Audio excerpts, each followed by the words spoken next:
De todas maneras, gracias.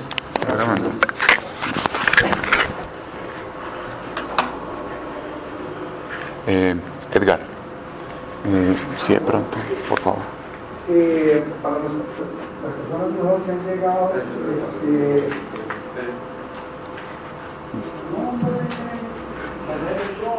primero que todo, muy buenas tardes. Mi nombre es Juan Pablo Gómez Medina. ¿Sí? Entonces,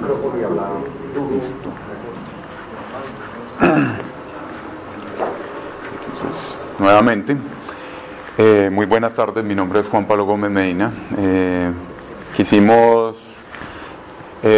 Buscamos más que todo como propósito de este encuentro es contextualizarnos con referente a lo que es el ateísmo.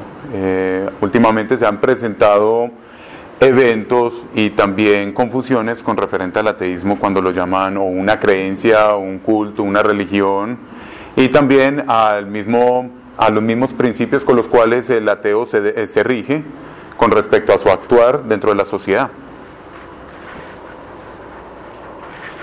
Entonces, primordialmente iniciaría con esta frase: es mirando al pasado lo que nos permite saber quiénes somos, qué haremos hoy y cómo incidirán nuestras acciones en el mañana. ¿Qué es el ateísmo? Si miramos en un diccionario, simplemente vamos a encontrar la no creencia de un Dios o de una deidad de cualquier naturaleza abstracta. Aquí en varios libros de carácter cristiano y católico hay varias definiciones. Es el rechazo a la creencia en la existencia de uno o más dioses. En el sentido estricto, es la postura en la que no existe ningún dios. Por extensión, es la ausencia de creencia en que exista algún dios. El ateísmo actual no es tanto la negación del Dios, como la repulsa a creer en él. La creación nos habla del Creador como tal, con tal elocuencia, que quien ignorare al verdadero Dios será calificado en la Escritura de loco, insensato, culpable, ciego por voluntad. Aquí ya no es una definición con respecto a la postura intermedia del sujeto, aquí ya es una definición como un antagonismo, como un contrario. Entonces aquí quise colocar estas imágenes del Arcángel Miguel, pues básicamente porque la mayor definición que nos tienen en la religión es impíos, somos demonios, somos aterradores, ocasionamos el mal y confusión, en especial en la confusión. Entonces el ateísmo lo tendríamos comprendido en dos aspectos. Yo no diría tanto clases, sino más fácil como contextos. ¿Qué me refiero? Está el ateísmo ambiguo y el histórico. Entonces aquí puse unas imágenes de unas personas que quisieron pues como llamar la atención, tomándose la foto frente a un altar. Y esta es la imagen de Stephen Hicks. Este señor es de Estados Unidos. Hace 2 meses asesinó a 3 personas musulmanas por un altercado de parqueo. Y el hombre se considera ateo y es fanático. Este hombre cuando lo atraparon, lo único que dijo fue 3 bombas humanas menos.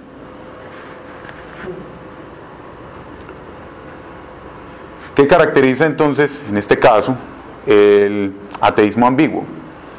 Primero, tiende a ser espontáneo, es un tono vulgar.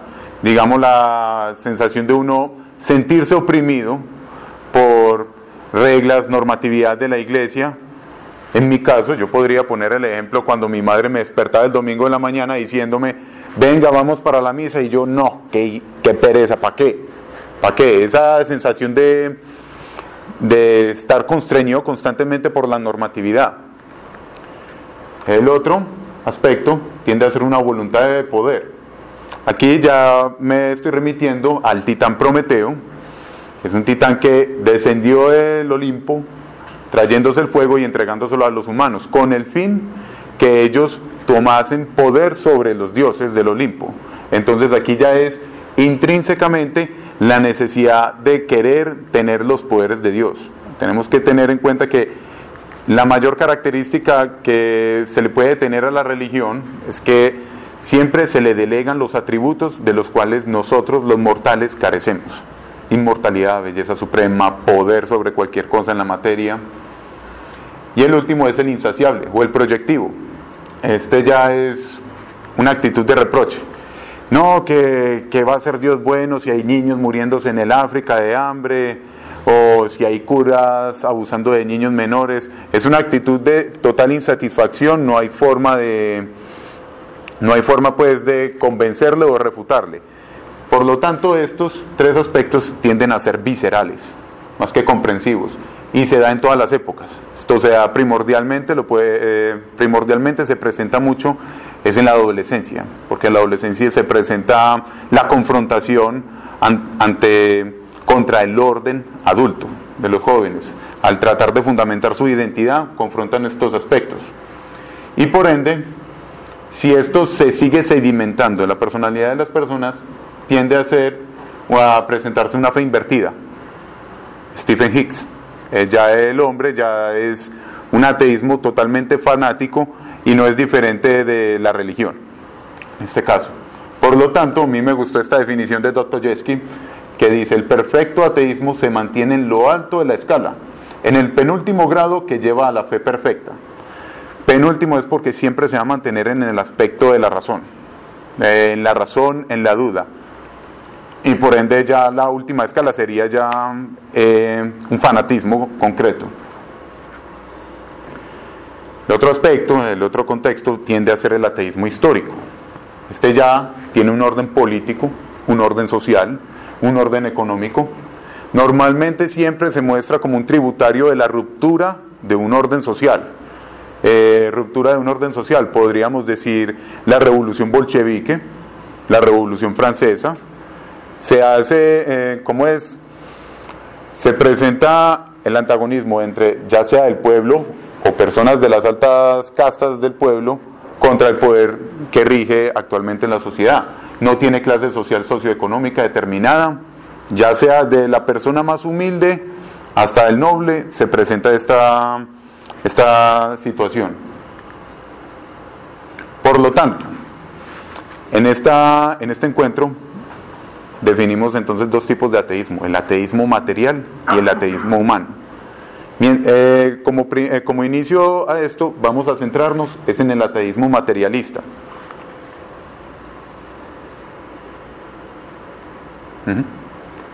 Entonces, el ateísmo materialista, entonces aquí ya es cuando nos remitimos a lo que decía Platón de la dualidad, de lo que ya es el cuerpo y el alma, lo que está por fuera. Entonces en este ateísmo se prima, es la materia. Esto tendría entonces la materia que estar diferenciada por dos ámbitos: uno que es la materia viva, la que tiene el soplo y que por ende intrínsecamente tiene la fuerza del movimiento, y la materia de la cual carece eso. Ya podríamos estar hablando de cualquier objeto en este salón que no tenga vida. Empezaríamos primero con Demócrito, el primer ateo declarado. Entonces, filósofo griego, presocrático y matemático, comienza a decir que toda la materia, tanto la viva como la que carece de vida, está compuesta de átomos, unos corpúsculos de los cuales son atraídos por una fuerza negativa que le hace llamar la fuerza del vacío, mientras que el átomo tiende a ser positivo. Estos tienden a ser indivisibles, llenos, sólidos, compactos, idénticos e inalterables. Y aquí está la imagen de un poco atrás, en la que Demócrito decía: si usted trata de cortar un pan en varios segmentos, va a ver que posiblemente llegue al átomo, pero nunca lo va a poder, dividir. ¿Qué ejemplo tenemos de la división de un átomo? Ahí. Eso sería lo que ocurriría, pero hasta el momento eso ya es antinatural con referente al átomo. Y aquí este es un ejemplo del átomo, pero este es actualizado. El de Demócrito es un poco más, no es tan complejo. Entonces aquí hay como una crítica. Esto es una teoría que lleva una duración de está desde hace 20 siglos en la humanidad.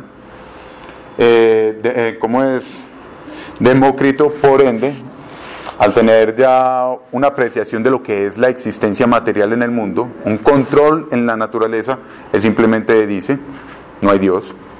No, hasta ahora Dios no se ha hecho presente en la materia, no hace ningún tipo de control, y por ende hace que la percepción y la razón tanto humana sean de origen físicos, porque vienen de la materia, del cuerpo. Pasamos a Epicuro. Epicuro en este caso es una frase muy célebre de él: si Dios está dispuesto a impedir el mal, pero no es capaz, entonces no es omnipotente. Es capaz, pero no está dispuesto, entonces es malévolo. Si es a la vez dispuesto y capaz, entonces ¿por qué todavía no hay maldad?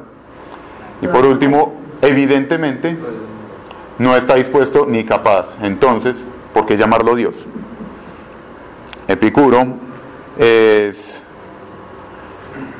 el fundador de la escuela del jardín. El hombre decía que lo único que necesita para la felicidad de un hombre es una biblioteca y tener un jardín al lado. Él funda la ataraxia, que es la búsqueda de la felicidad propia a través de los sentidos, y agrega algo más al atomismo de Demócrito, y es la declinación. Aquí ya el átomo no está constreñido por una fuerza. Aquí el átomo es totalmente autónomo. Al ser autónomo ya puede caber en cualquier lado, todo se rige de acuerdo a la voluntad del átomo. De Epicuro pasamos a Lucrecio. Este hombre también es un seguidor de Epicuro y también de Demócrito, pero ya él se centró mucho con lo que decía Demócrito: ya tenemos el control de la naturaleza, ya la conocemos, por lo tanto vamos a atacar lo que está afectando la naturaleza propia del ser humano. Entonces él ataca la religión. Entonces él dice: casi siempre ha sido la religión misma la que ha engendrado actos impíos y criminales. Así fue como en Aulis, el altar de la Virgen Trivia quedó manchado de la sangre de Ifianasa o Ifigenia, por obra de los principales caudillos griegos, la flor de los guerreros. Ifigenia era la hija de Agamenón, el rey griego, que en orden de lograr recuperar el honor de Menelao, su hermano, se dirigieron a Esparta a recuperar a Helena. Y uno crea, pues, el típico sacrificio, ya sea matar corderos y demás. La familia de Agamenón, en cambio, tiene una tradición. A ellos les llaman la familia maldita. ¿Por qué razón? La familia maldita empezaría con Tántalo, un hijo de Zeus, que en una ocasión les invitó a los dioses a un banquete, pero el hombre sintió que no había suficiente comida. ¿Qué fue lo que ocurrió? Él tomó a su hijo Pélope, lo mató y lo cortó en varios pedazos. ¿Qué pasó? Los dioses no ignoraron este hecho, se dieron cuenta y condenaron a Tántalo a que estuviese pegado en un árbol con el agua hasta el borde de la boca y con varias frutas colgadas sobre él. Así que si él intentase tomar, no lo lograría, y si intentase tomar la fruta, tampoco, estas se elevarían. Y uno dice: listo, ya tuvo su castigo. Pélope fue revivido por Zeus,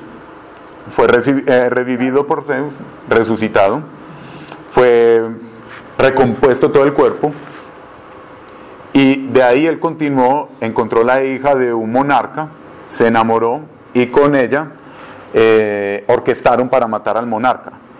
Nacieron los hijos, y entre los hijos mismos mataron a los propios nietos de Pélope. Se mataron entre sí, se devoraron.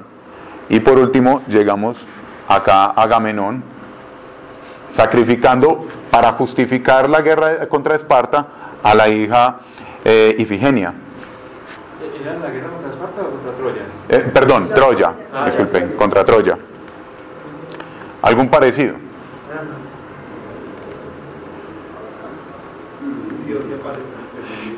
Entonces, Lucrecio, aparte de reprochar los crímenes de la religión, también decía que no existía el alma. El hombre decía, pues lo único que debe existir con el alma también debería estar en los recuerdos. Entonces, si la esencia del alma es inmortal y el alma se insinúa en el cuerpo en el momento del nacimiento, ¿por qué? De nuestra vida pasada no tenemos ningún recuerdo, porque no conservamos ningún vestigio de nuestras antiguas acciones. Si las facultades del espíritu son alteradas hasta el punto de que lo abandonan todos los recuerdos del pasado, tal estado verdaderamente no está muy lejos de la muerte. Así, tienes que confesar que el alma de otros tiempos está muerta y que la de ahora ha sido creada ahora. O sea que ignora toda inmortalidad en el alma. Entonces aquí llegamos a un evento muy característico para explicar lo que viene más adelante: religión más la casa de brujas, problemas de higiene, siglo XIV. Cuando Benedicto XII murió, él había dejado instrucciones con referente a la brujería. Ya se habían atenuado las cruzadas.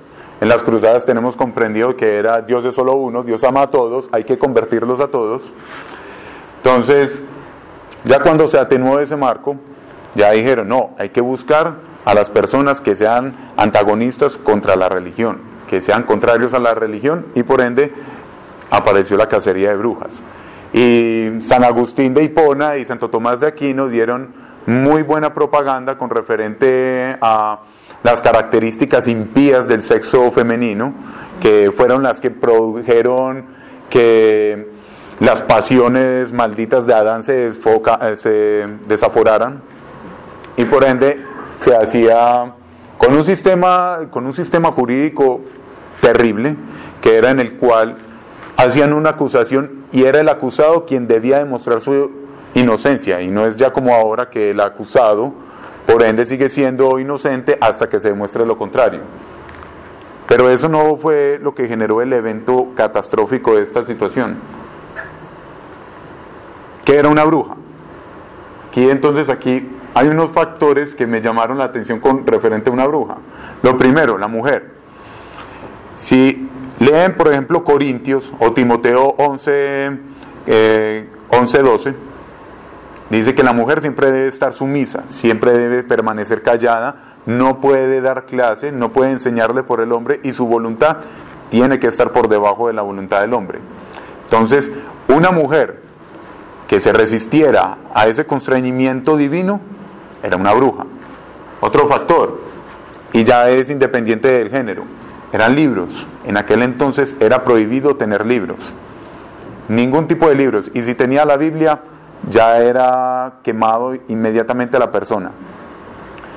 El otro factor que muy poca gente le puso atención a eso era el gato,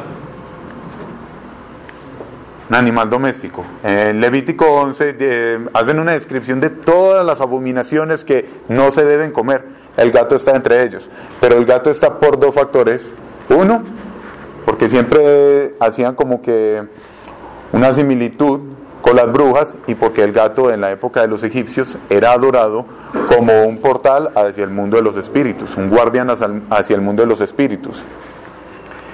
Y el otro factor es porque hasta ahora no he visto un gato doméstico que se le acerque a uno, le mueva la cola.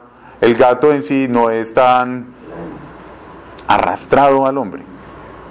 Es muy difícil para una persona que necesite un animal que se subyugue hacia él, que un gato lo haga. Entonces aquí hay varias imágenes con referente al gato. Entonces, ¿qué es lo que ocurría? El gato también era un animal maldito, y por ende también era uno que se iba para la hoguera. ¿Qué ocurría? Descendía la población de gatos y aumentaba la población de ratas. Condiciones asépticas nulas. Por ende, apareció un evento llamado la peste negra. La peste negra, que se llevó casi la mitad de la población de toda Europa. 2/3 partes. Todo el mundo está dando números así, y digamos en el 1457 más atrás en la fecha, esa fue como el el momento más culme de esa peste. Disculpa. Claro. La fecha exacta es siglo XIV, 1300. Ah, no, sí, por eso, es que retrocede, por favor. 1400, Sí. 1300. Ah, perdón, 1347, sí, tiene razón. Y esta es la fecha en la que tuvo mayores muertes. Entonces eso generó la peste negra, y lo ocurrido con la peste negra también tuvo unos cambios. El sistema de salud que tenían antes era que se le pagaba dádivas a la iglesia rezaba y con eso ya tenías tu sistema de salud copado. Lo que ocurría es que cuando todos estos nobles habían dado una gran cantidad de dinero, seguían muriendo. La peste negra no discriminó ni la raza, ni tampoco discriminó la clase social. Entonces los nobles comenzaron a hacer ya como listo, vamos a administrar el dinero, vamos a invertir ahora en el conocimiento. En ese entonces era el conocimiento de las personas que lograban sobrevivir a lo ocurrido en la peste negra. ¿Y cuál era principalmente ese conocimiento? Eran personas que se bañaban, tomaban mucha agua y eran los que limpiaban las tierras de todos los muertos que estaban en aquel entonces. Y por ende, también esa inversión abarcaba la dominación de las tierras de las personas que habían muerto ahí. Entonces, bien, la corriente libertina francesa. Epicuro versus Cristo. Entonces aparece como el némesis de la religión. Esto es, ocurre ese declive a causa de la peste negra, declive en el siglo XVII, y es porque se presentaba un ateísmo espontáneo, blasfemo, no doctrinal, pero prudente. ¿Cuál razón? Empezaríamos con Giordano Bruno, cuando hace las declaraciones que el Sol es una estrella, que hay varios sistemas solares. Eso atentaba contra la idea egocéntrica de la religión de ser los hijos de Dios. Solamente hay un Dios y nosotros somos sus únicos hijos para la quema.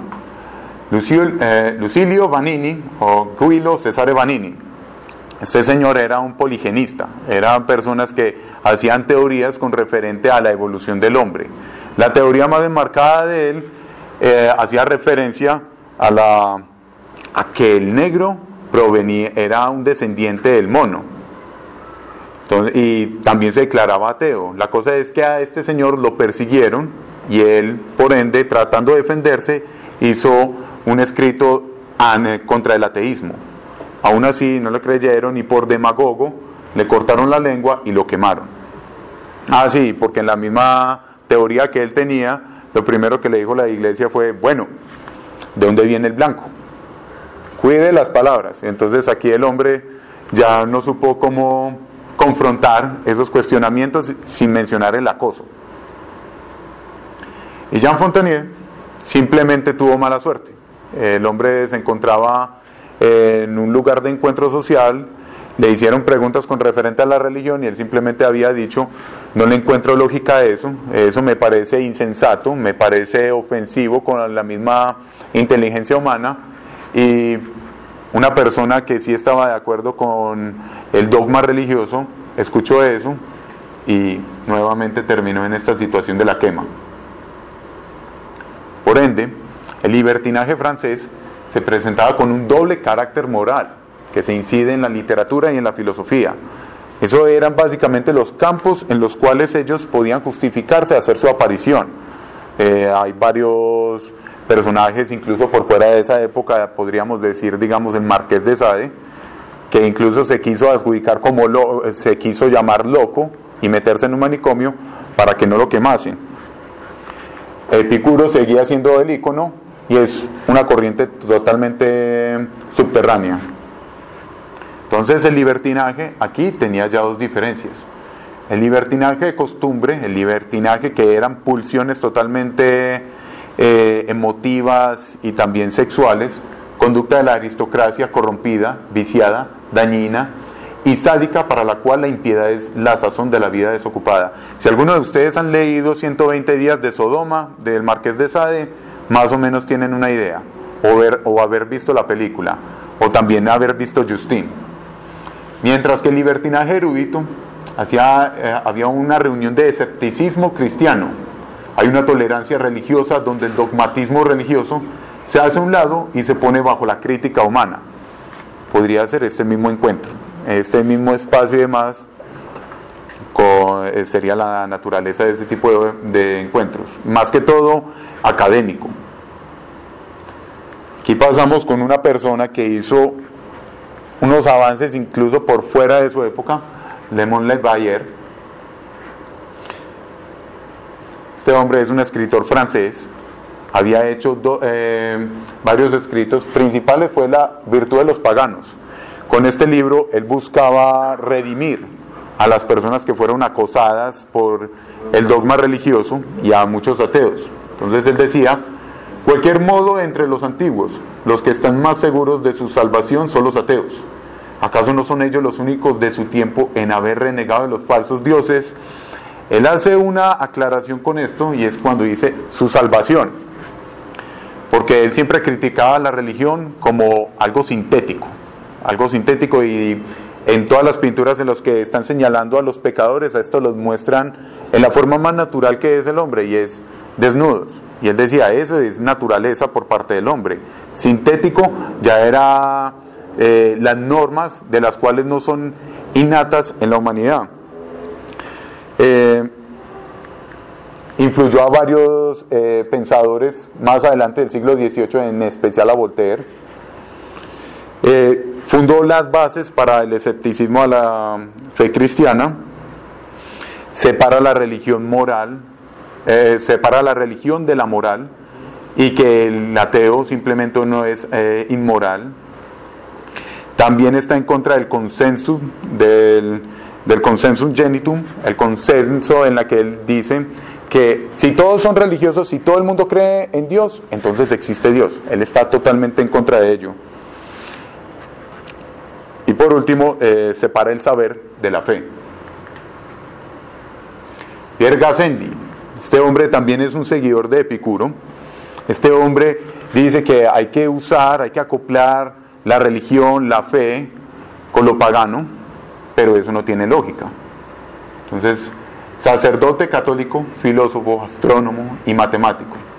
Entonces él dice que él está en contra del ascetismo, el ascetismo religioso, está a favor de la felicidad en sí mismo, pero a la vez no va a ponerse en contra de la religión, y simplemente estos dos aspectos chocan entre sí.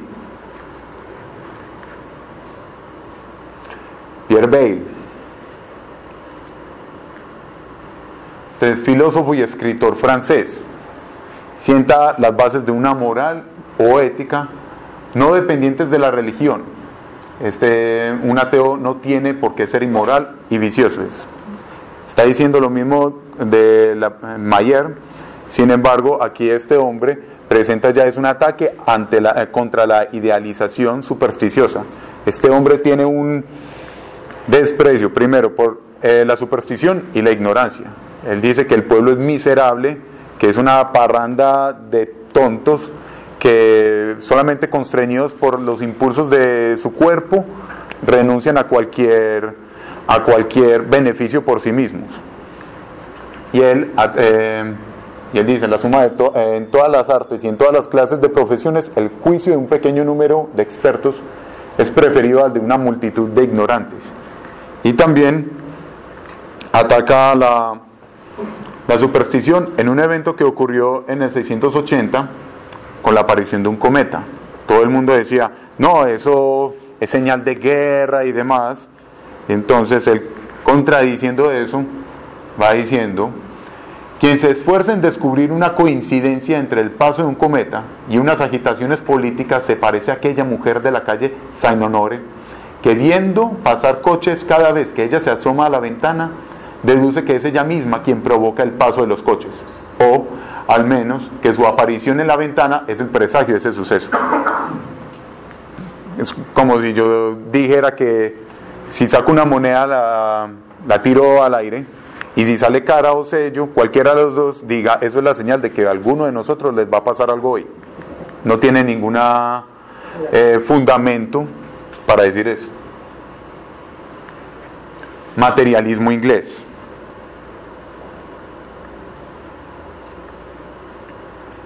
Aquí ya entra el aporte de René Descartes, y es el racionalismo. Aquí ya se arraiga en la Inglaterra del siglo XVII y por ende se produce la reducción del poder religioso a sus justas proporciones razonables. Por ende se hace una extinción llamada la religión positiva y la religión natural. Cree en Dios, pero sigue utilizando cosas de la ciencia y demás. Dios ya hizo su creación, pero ya no tiene control sobre esta.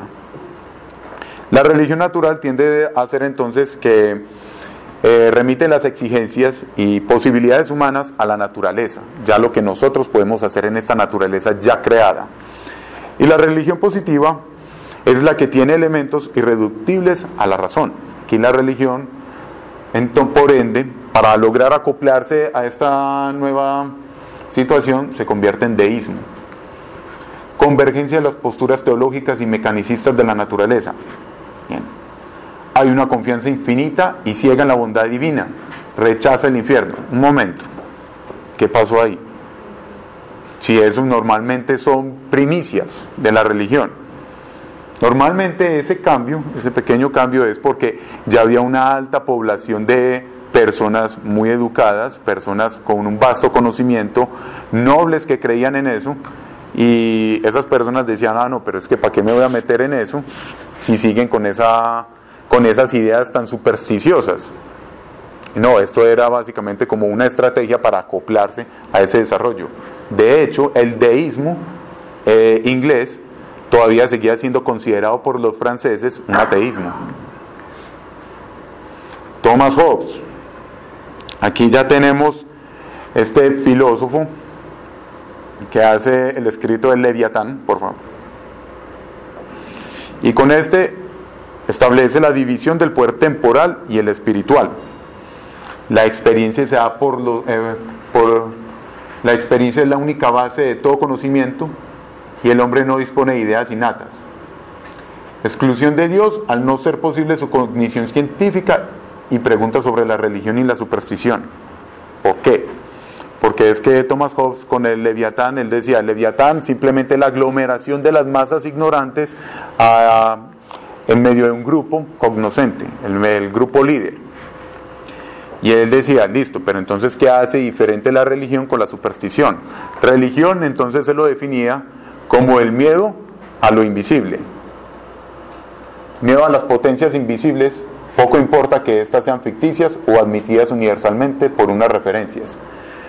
Ahí llegaba ya el problema con la superstición, y él decía, entonces, si este miedo es invisible y demás, tiene que ser universal, tiene que estar en todas partes. No era así, por lo tanto, él llamaba a la religión una superstición. Como la revelación religiosa de la iglesia no era común en todas partes, no había necesidad de tomarla como una metafísica, sino básicamente era una superstición. John Locke, filósofo y médico. Este hombre su objetivo primordial era demostrar la existencia de Dios, con su libro La racionalidad de la cristiandad. Y fue el primer filósofo de los empiristas en tomar el término de la tabula rasa, que solamente por medio de los sentidos nosotros conocemos, por medio de la experiencia de los sentidos. Mientras que las ideas abstractas nacen de la combinación de las ideas simples, simplemente de la mera interacción por el lenguaje. La idea de Dios, por ende, no es innata.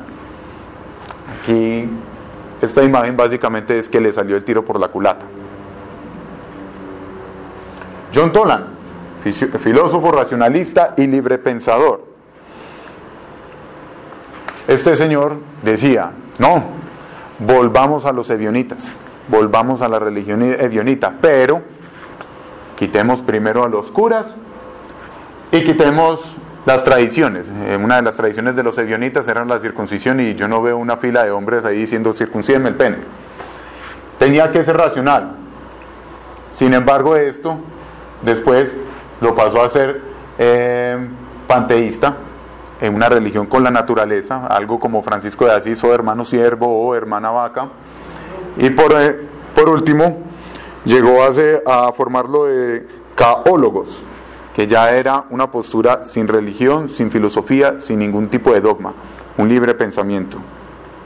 Ahí fue en Londres fue juzgado, y en Dublín sí, se quemó mucho su libro. David Hume, este filósofo, economista, sociólogo e historiador escocés, el hombre destruye los fundamentos del deísmo por medio de la teoría del conocimiento. La teoría del conocimiento es conocer todas las variables que existan.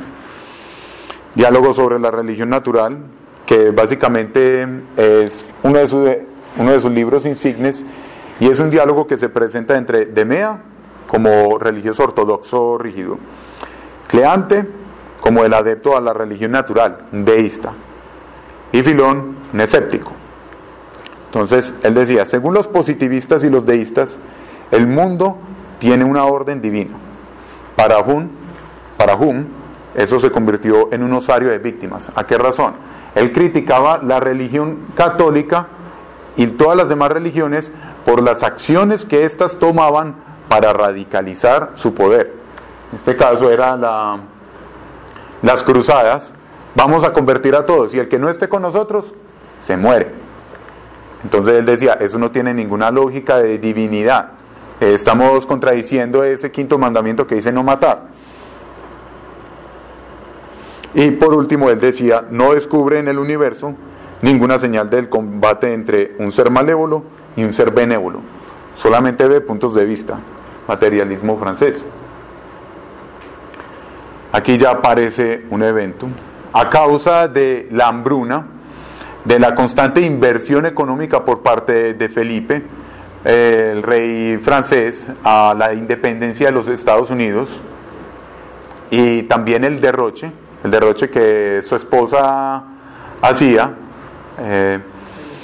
María Antonieta, se presentó la Revolución Francesa.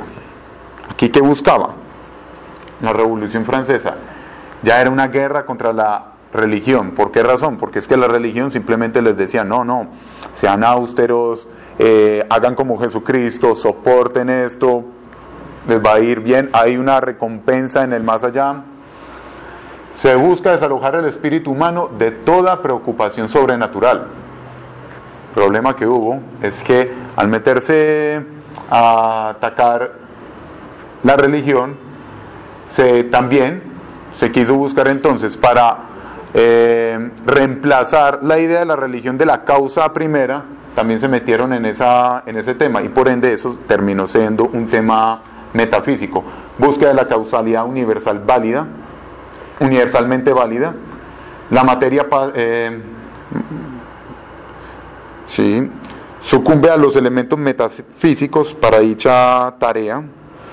Y también los materialistas en aquella época ya hacían su ataque con referente a una causalidad final. Materia pasa de ser pasiva a convertirse en potencia dinámica de creación hasta poder organizarse por sí misma. Sensualista. Es sensualista esto con los enunciados de John Locke. Entonces, acá la problemática que se presenta es que querían hacer una causalidad totalmente justificada para un fin, para un suceso y un fin. Primero, Barón de Holbach.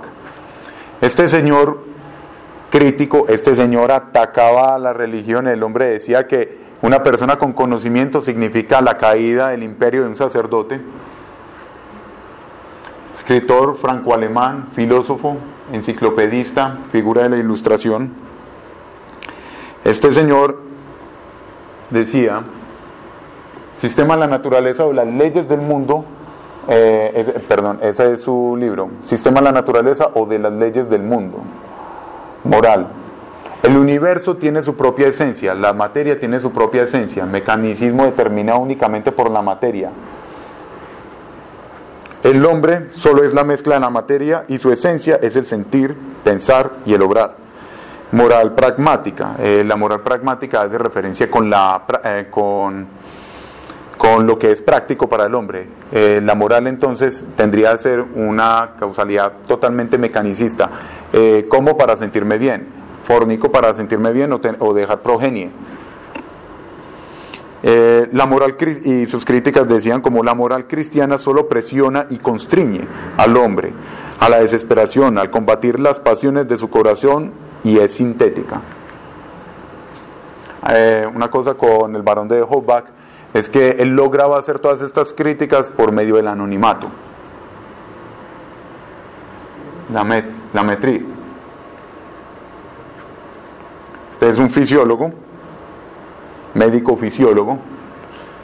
Entonces él es puramente fisiólogo y hace una repulsión del dualismo. Aquí ya no hay alma, simplemente el hombre es una máquina. Solo subsiste la materia. Al igual que las ideas, la moral que Metri promueve es la moral de no hacer lo que no quieres que te hagan a ti. Una moral natural. Helvetius, este señor, este filósofo, este personaje muy satírico e incluso muy ofensivo con la misma religión, él decía que supone la unidad mental del espíritu humano fuera de la contingencia histórica, o sea que es innata la mentalidad del sujeto, totalmente contrario a Montesquieu. Propone la moral como una materia positiva, una moral positiva de la ciencia natural, que esta ya no sea intrínseca de acuerdo a la perspectiva de cada persona, no, esto tiene que ser una ley. Y en muchas de sus conversaciones y en sus libros, él nunca mencionaba a Dios, ni el alma inmortal. A él muchas veces le reprochaban con eso y él respondía, si he de hablar de Dios, él debe estar presente. Denis Diderot, otro francés, escritor, filósofo y enciclopedista. Este señor también tiene la intención de reconocer la existencia de Dios, pero obviamente pasa de un deísmo y después a negar esta divinidad. En los pensamientos filosóficos y pensamientos sobre la interpretación de la naturaleza repite lo ilógico de la incredulidad, el temor a engendrar los dioses, la superstición como el peor que el ateísmo, y la irracionalidad de la religión. Estos aspectos, él atribuía todos estos aspectos únicamente a la subjetividad del mismo sujeto. Y suspende la teoría de las causas finales. ¿Por qué la teoría de las causas finales? Lo lleva a suspender era con la tesis de la agregación de elementos diversos en un todo. ¿Qué viene a hacer esa tesis? Él describía, la naturaleza realiza la unión de la materia y la vida. En ella se reabsorben los seres particulares para renacer luego en una forma nueva. Ahí casi no se diferencia mucho de Demócrito ni Epicuro. Entonces él pasa a continuar. No hay más que un solo gran individuo, el todo, que es un ser, la suma de ciertos números de tendencias. ¿Acaso puedo yo ser otra cosa que una tendencia? Yo vivo, actúo y reacciono en moléculas, por tanto, yo no muero en modo alguno. No, sin duda, yo no muero en ese sentido. Ni yo, ni lo que quiera que sea. Nacer, vivir y pasar en cambiar de formas. Lo que se refería a Diderot es que solamente cuando está la suma de todos los elementos se considera un ser, un objeto, una materia. El objeto no está determinado simplemente por el mero elemento que lo rodea, sea ya una mano y demás. Si hay una sola mano, yo diría acá, esta es una mano, si está despegada de mí, solamente es una mano. A menos que esté unida a mí y se complete todos los miembros en mi cuerpo y en la esencia de mi propio ser, eso sería la materia con vida. De resto, simplemente tienden a ser tendencias. François-Marie Voltaire, este hombre fue el que más incidió en la transformación del evento de la Revolución Francesa. ¿Por qué? escritor, historiador, filósofo y abogado. Este hombre es sarcástico, leer a este hombre tiene su complicación porque uno no logra determinar si está siendo propositivo o sarcástico. ¿Por qué razón? El hombre se burla del barón de Holbach. Él le dice, listo, digamos que tú destruyes a Dios. ¿Quién te va a pagar esa faena? O también criticaba a Helvetius cuando le decía, listo, le doy un pueblo entero lleno de puros ateos. Trate de controlarlos, trate de converger, de hegemonizar el pensamiento de todas esas personas. La utilidad de Dios solamente dentro de los límites sociales. Hacía básicamente el mismo procedimiento que el barón de Holbach. Solamente mencionaba a Dios en lo que era referiblemente necesario, ya sea judicial, ya sea social. Pero cuando ya no era necesario, él simplemente decía el infame. Filosofía de la historia, este es un libro de él con el cual desacredita la Biblia y trae consigo, cuando él vuelve a Francia, el sensacionalismo de Locke y las leyes de la naturaleza, de la gravedad gravitatoria de Newton. Aquí ya, en este caso, ya no era simplemente una aseveración, una deducción de los monjes y demás, no, es por obra de Dios, no, esto ya era una ley, una teoría que explicaba eso. Y acá, al igual que Mayer fue una gran influencia por parte de Voltaire. Voltaire decía, a él le llamaba mucho la atención la filosofía de Confucio, y era por una razón, y es porque los argumentos principales de la filosofía de Confucio era benevolencia, propiedad, virtud, piedad, sabiduría, poder, el hombre ideal, pero todo para con el mismo hombre. No había revelación, ahí no había un ángel que les decía usted va a seguir las normas, ahí no había una concepción natural. Este pueblo ya leía, ya sabía leer cuando estaban los sucesos de Jesucristo, y este hombre decía, ¿cómo es que esta cultura es tan buena sin tener a Dios? Y vea que aquí están socializando, mirando con los niños, mientras que acá la cultura europea siempre tiene que haber un cielo, este es el infierno.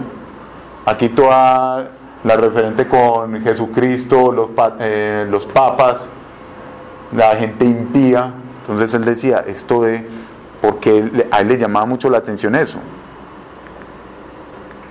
Y el cura Jean Meslier, este hombre es considerado como el fundador del ateísmo y del anticlericalismo militante en Francia. ¿Cuál es la razón de este señor? Este era un párroco de Etripigny y de Balaíbes, en su región natal de Ardenas. La razón es que este señor, más que religioso, filósofo y demás, tendió a ser muy,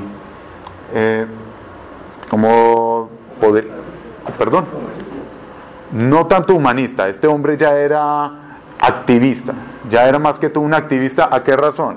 Porque en el pueblo que él le tocó hacer de párroco, había una extrema hambruna. Los ricos pasaban por sus anchas y él hacía llamados. Él incluso denunciaba en el púlpito las acciones de estos nobles y en ningún momento se pronunciaron. De hecho,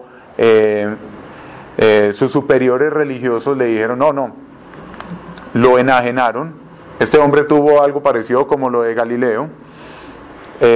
Lo desterraron de toda atención, y este hombre también tenía un hábito de lectura. El hombre se quedó encerrado en su parroquia y tenía a varios ¿cómo es? Este hombre no simplemente era la Biblia. Este hombre tenía varios títulos. El hombre se influenció mucho por personas como Tácito, Séneca, Flavio Josefo, Julio Cesare, y cuando murió escribió todo esto. lo ilógico de la religión. El libro se llama Memorias de los pensamientos y opiniones de Jean Meslier. Esa fue una obra póstuma de él. Cuando murió, él lo enterraron en el jardín de la casa y los párrocos, copárrocos de otros pueblos fueron quienes lo exhumaron y encontraron ese libro, y Voltaire se puso a trabajar en ese libro. Y él decía lo incoherente, digamos, diciendo ahí el Papa sentado en el trono en Roma con riquezas inimaginables, y a mí solamente me enseñaron que un Jesucristo es austero, es pobre, no tiene ninguna lógica. Entonces él atacó mucho eso. Y la frase insigne, que todos los grandes de la tierra y que todos los nobles fuesen ahorcados y estrangulados con las tripas de los sacerdotes. Omitan aquí el nombre del de Francesco Pazzi, porque ese es otro suceso diferente, pero la imagen es acorde. Llega el materialismo alemán. Aquí el gran cambio.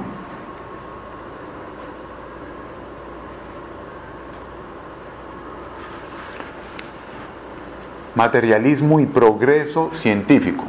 Es la filosofía del siglo XIX. Esto ya casi se pone como un axioma.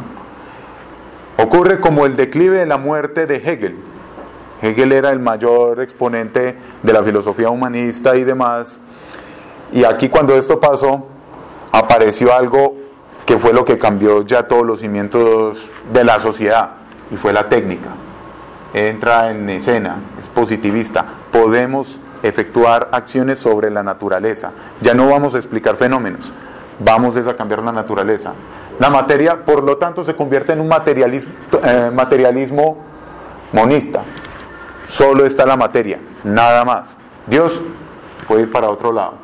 El único ser auténtico es la ciencia. Aquí ya tenemos unos ejemplos de lo que ocurrió.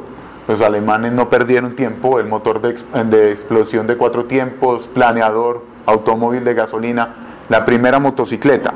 Esta gente avanzó mucho.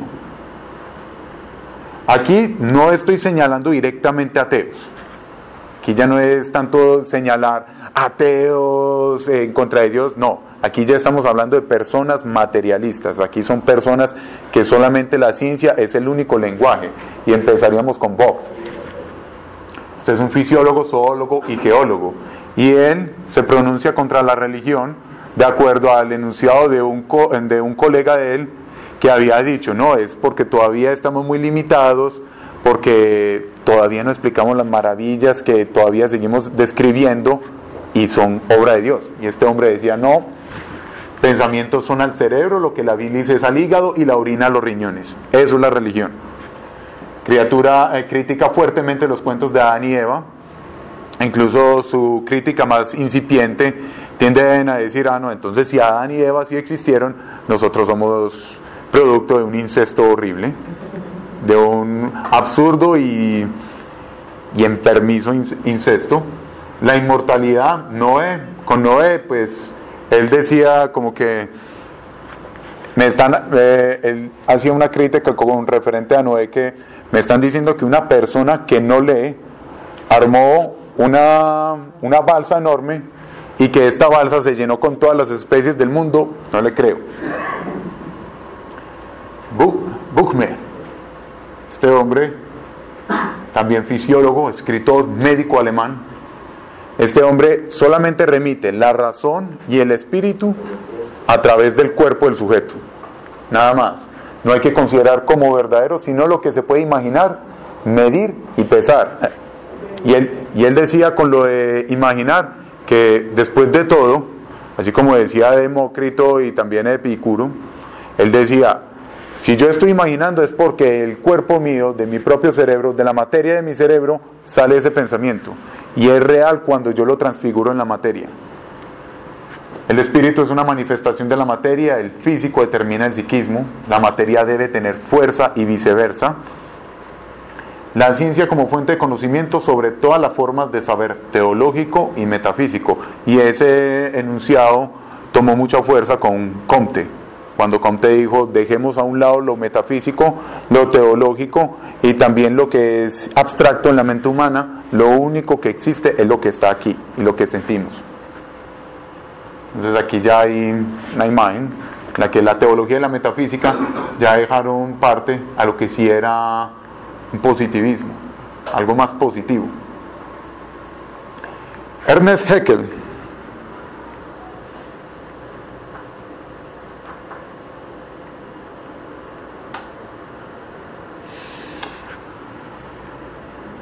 aquí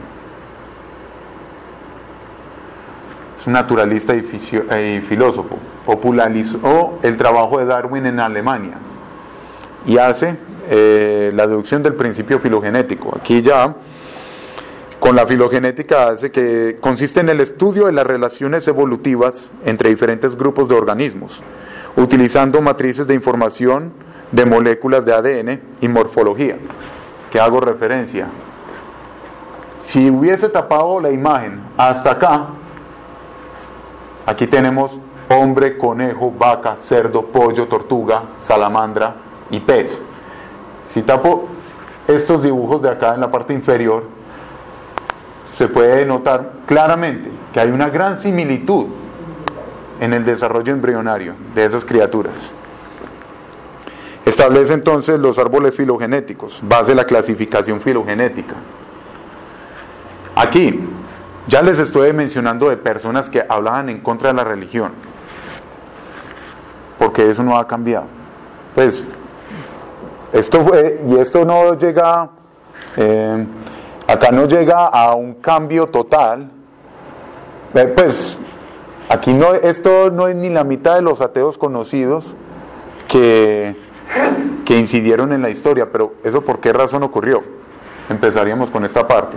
Primero, que dio un golpe muy certero fue Nicolás Copérnico, matemático, astrónomo, jurista, físico, clérigo, católico, romano, gobernador, líder militar, diplomático, economista. Pues esta persona tenía un prontuario muy bueno, aportando las bases que permitieron a Newton culminar la revolución astronómica al pasar de un universo geocéntrico a un cosmos heliocéntrico. Aquí nuevamente se atenta contra el ego de la religión. Ya no es simplemente que el hombre estamos por encima de la naturaleza, no. El hombre es una parte más de la naturaleza y por ende el planeta Tierra gira alrededor del Sol. Sin embargo, ¿por qué esto no entró en gran... O sea, porque este hombre su teoría no incidió directamente en la historia? Porque en aquel entonces todavía existía una primicia a las ideas platónicas, los principios de uniformidad, uno, y de circularidad. Se va perdiendo la percepción egocéntrica y al hombre lo gobierna la razón.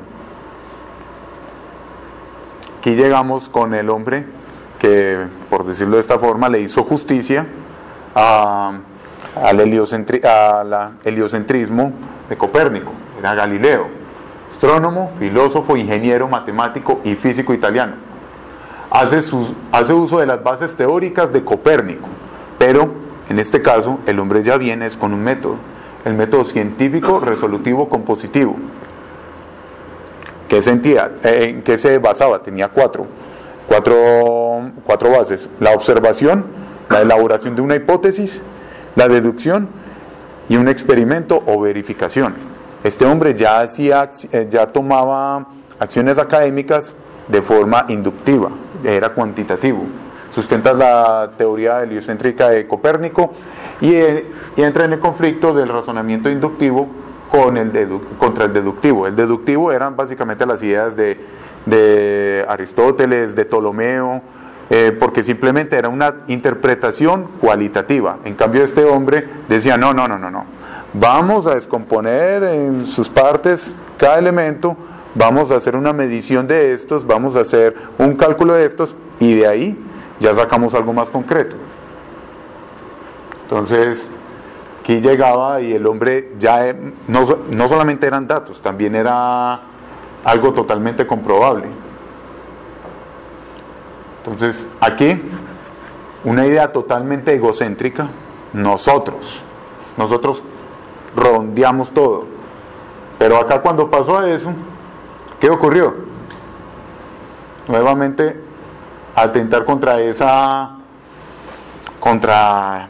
ese dogma, esa postura religiosa, le conllevó un juicio que en el mejor de los casos lo obligaron a apurar su teoría. Y en el mejor de los casos fue desterrado de por vida en su casa. Ese fue lo que pasó.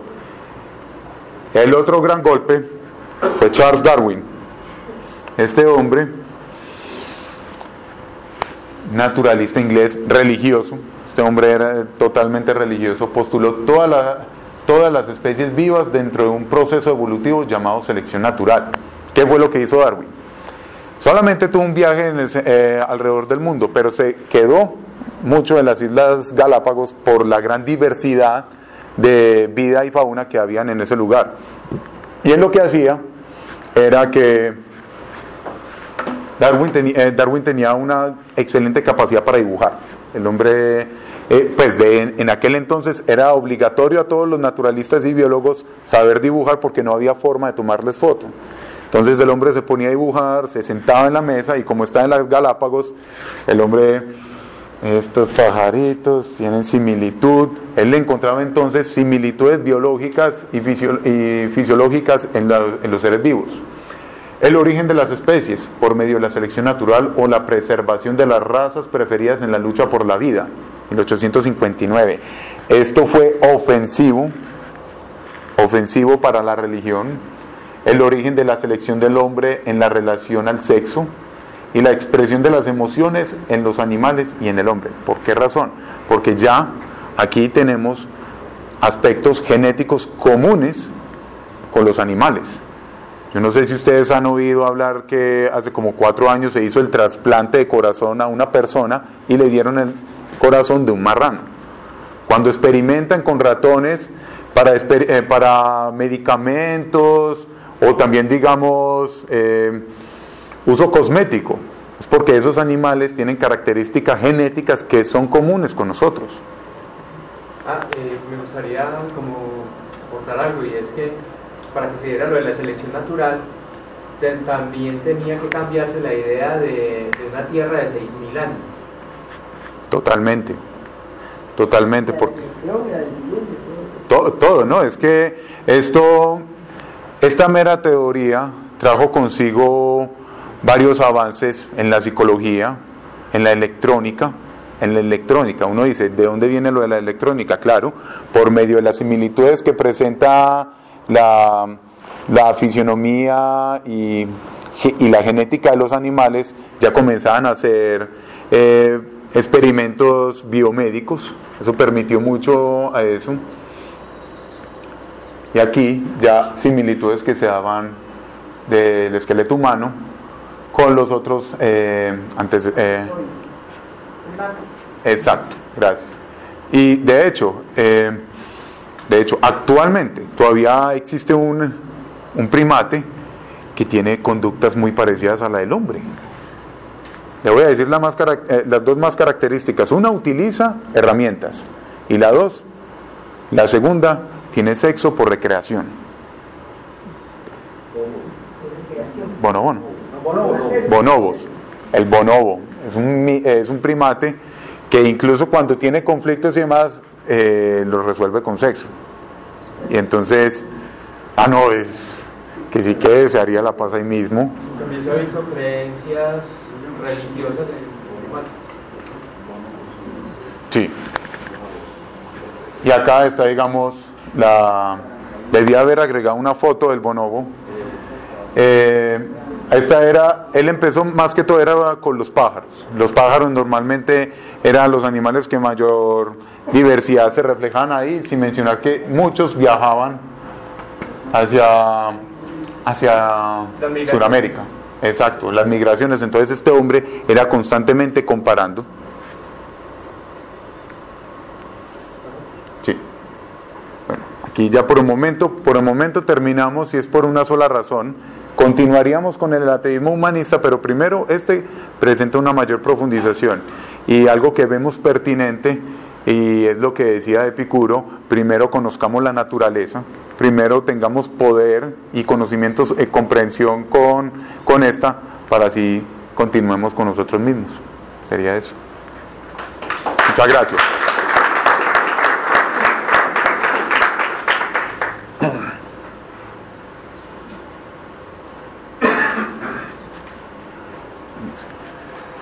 Hombre, muchas gracias. Entonces, como por mecánica misma de la corriente, vamos a dar un descanso.